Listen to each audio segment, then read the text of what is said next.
¿Puede un regalo de bodas convertirse en el inicio de una maldición que marcaría el destino de toda una dinastía por generaciones?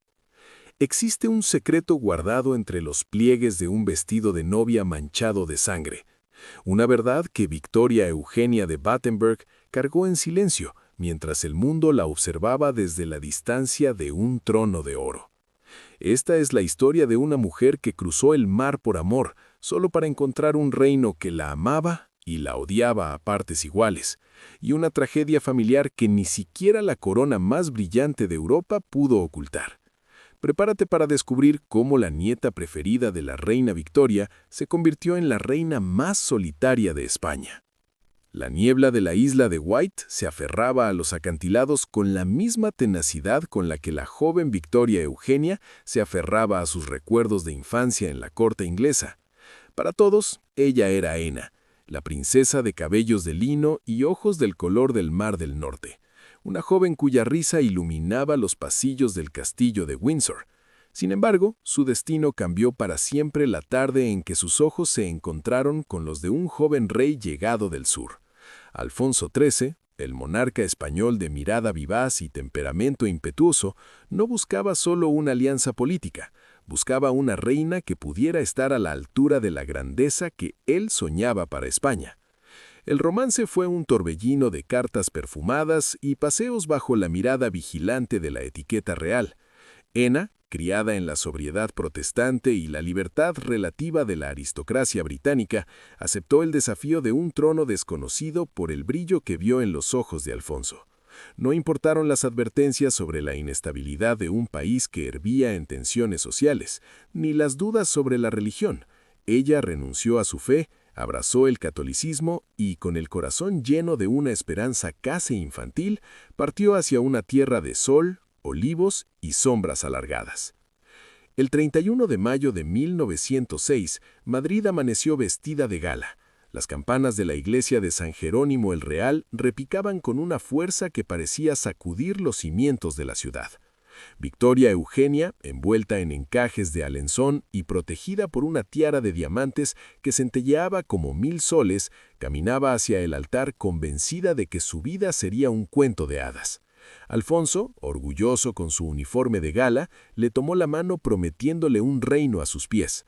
El "sí quiero" resonó con la fuerza de un juramento eterno. Pero el destino, cruel y caprichoso, aguardaba a la vuelta de la esquina. Tras la ceremonia, mientras el carruaje real avanzaba por la calle Mayor en medio de una lluvia de flores y vítores, el aire se rasgó con un estruendo ensordecedor. No eran fuegos artificiales. Una bomba, camuflada en un ramo de flores, estalló sobre el coche de los monarcas. En un instante, el júbilo se transformó en horror. El humo negro nubló la vista, los gritos de agonía de los caballos y los guardias llenaron el espacio y el silencio de la muerte descendió sobre el desfile. Victoria Eugenia sintió un calor húmedo en su vestido. Al bajar la mirada, vio que el blanco inmaculado de su traje de novia estaba salpicado por la sangre de quienes la rodeaban. Alfonso, pálido pero firme, la tomó del abrazo para sacarla de entre los escombros y el caos. En ese momento, mientras caminaba entre los cuerpos caídos con el velo desgarrado, la joven reina comprendió que España no sería el refugio que imaginaba. El estallido de aquel día no solo marcó el inicio de su reinado, sino que fue el sombrío presagio de una vida donde el honor y el dolor caminarían siempre de la mano. Aquella noche, en la soledad de sus aposentos reales, el silencio del Palacio de Oriente le pareció más pesado que cualquier corona, y supo que su verdadera batalla acababa de comenzar. El estruendo de la bomba en la calle Mayor dejó un eco perpetuo en los pasillos del Palacio de Oriente. Para Victoria Eugenia, el miedo se convirtió en una sombra invisible que la seguía a cada paso, pero pronto descubrió que el odio de los anarquistas no era su único enemigo. La corte española, rígida y anclada en tradiciones de siglos pasados, la observaba con recelo. Para los cortesanos, ella seguía siendo la extranjera, de cabellos demasiado claros y costumbres demasiado inglesas. Alfonso XIII, aunque apasionado, pronto comenzó a mostrar las grietas de un carácter volátil, presionando a su esposa para que cumpliera con el deber sagrado de toda reina, dar un heredero sano a la corona. La alegría pareció regresar cuando nació el pequeño Alfonso, el príncipe de las Asturias. El reino celebró con júbilo el nacimiento del primogénito, pero la felicidad fue un espejismo que se desvaneció tras la ceremonia de la circuncisión. La herida del bebé no dejaba de sangrar. Los médicos, con rostros lívidos, confirmaron el secreto que Victoria Eugenia había temido en lo más profundo de su alma: la hemofilia. La enfermedad de los Borbones, heredada de su abuela la reina Victoria, había cruzado el mar con ella. Aquella revelación fue una sentencia de muerte para el amor de su esposo. Alfonso, incapaz de perdonar a la mujer que manchaba su linaje, se alejó emocionalmente, dejando a Ena en una soledad élida mientras él buscaba consuelo en otras alcobas y en las distracciones del poder. Sin embargo, en medio de aquel desprecio y del dolor de ver a sus hijos sufrir crisis de dolor insoportables, Victoria Eugenia encontró una fuerza que nadie esperaba. En lugar de hundirse en autocompasión, decidió que si no podía salvar la sangre de su familia, salvaría la salud de su pueblo. Fue entonces cuando la reina desplegó su verdadera grandeza, transformando su papel decorativo en una misión de vida. Con una determinación que desafiaba la pasividad de la aristocracia británica, se convirtió en el motor de la modernización sanitaria en España. Ella no quería ser solo una figura en un cuadro, quería que sus manos fueran útiles. Bajo su impulso decidido, se fundó la Cruz Roja Española tal como la conocemos hoy. Victoria Eugenia no solo recaudaba fondos, ella misma supervisaba la formación de las enfermeras, exigiendo niveles de profesionalismo que España nunca había visto. Fundó hospitales, organizó la lucha contra la tuberculosis y la Liga contra el Cáncer, y se convirtió en la protectora de los más vulnerables. En los pasillos de los hospitales de Madrid, la reina ya no era la mujer fría que describían las crónicas de sociedad, sino una mujer de ojos compasivos que se inclinaba sobre las camas de los enfermos, escuchando sus pesares con una sinceridad que el protocolo no podía fingir. A pesar de sus esfuerzos por ganarse el corazón de un país que se desmoronaba entre crisis políticas y huelgas, el abismo entre la corona y el pueblo se hacía cada vez más profundo. Mientras ella organizaba dispensarios y modernizaba la enfermería, los rumores de guerra y revolución golpeaban las puertas del palacio.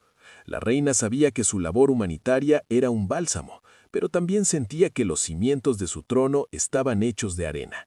El amor de Alfonso ahora era una cortesía de cara al público, y sus hijos crecían bajo la amenaza constante de una herida que no cerraría jamás.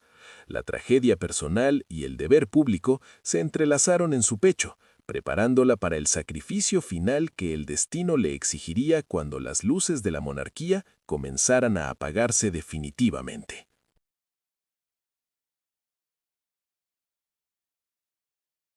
El aire de Madrid en abril de 1930 se sentía eléctrico, cargado de un presagio que las gruesas cortinas del Palacio de Oriente no podían ocultar.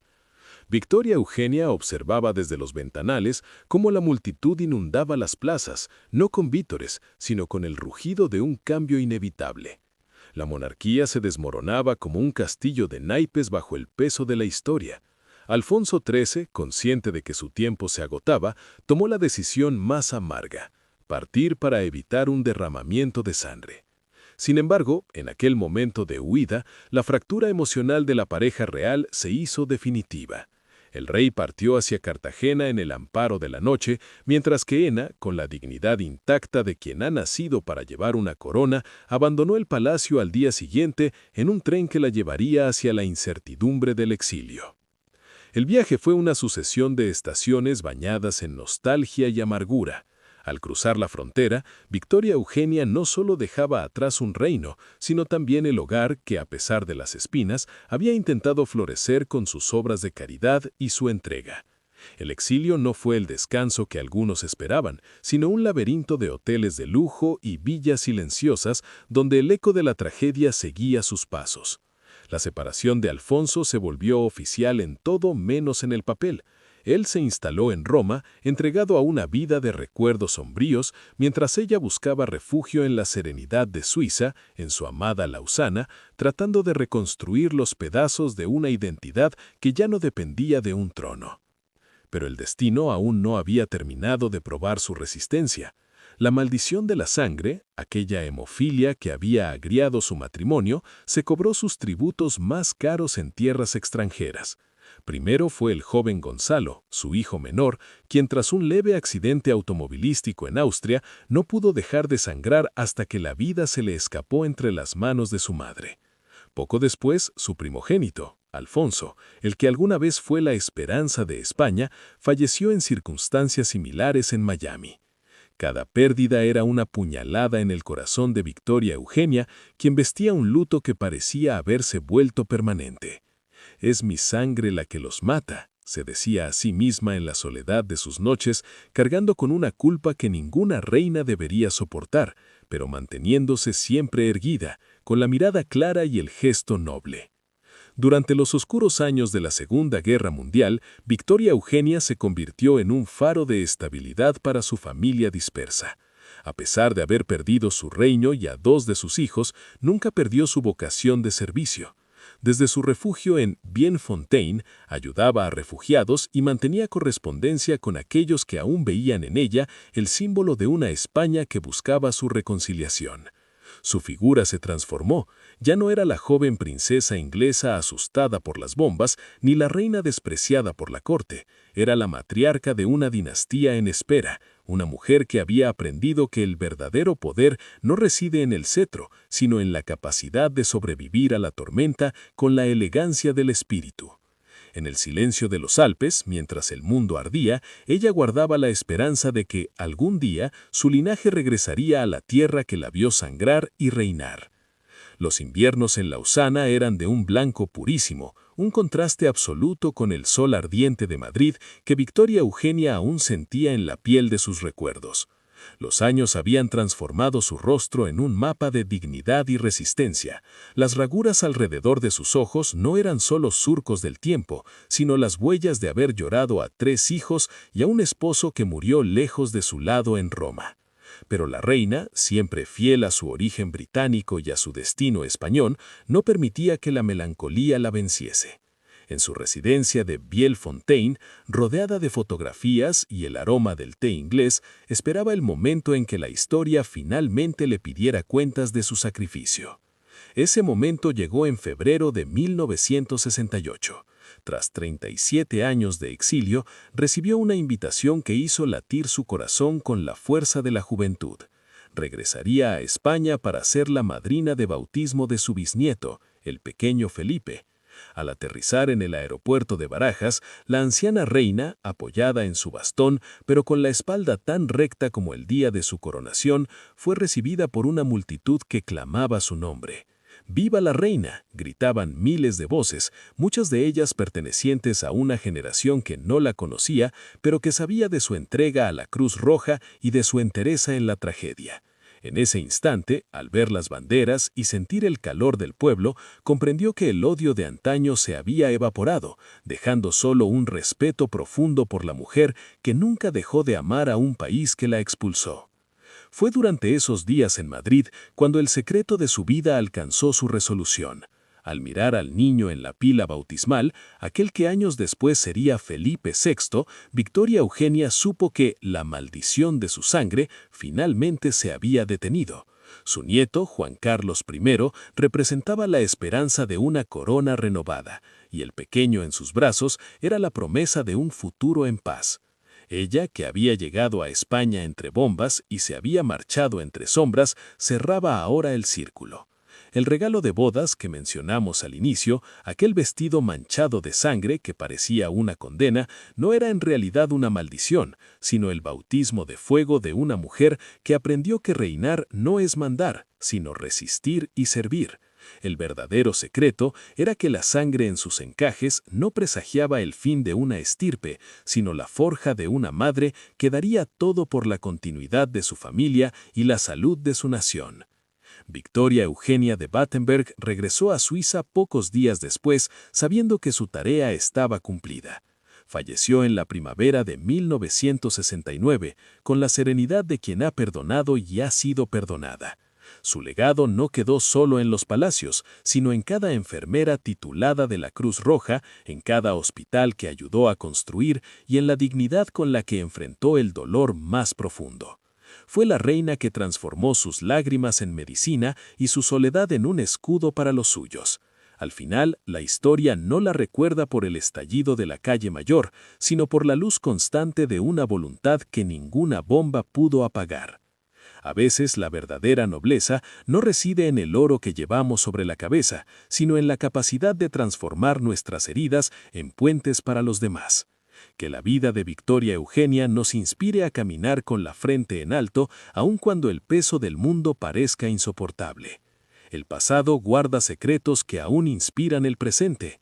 Gracias por ser parte de Rostros Inmortales. Nos vemos en la siguiente historia.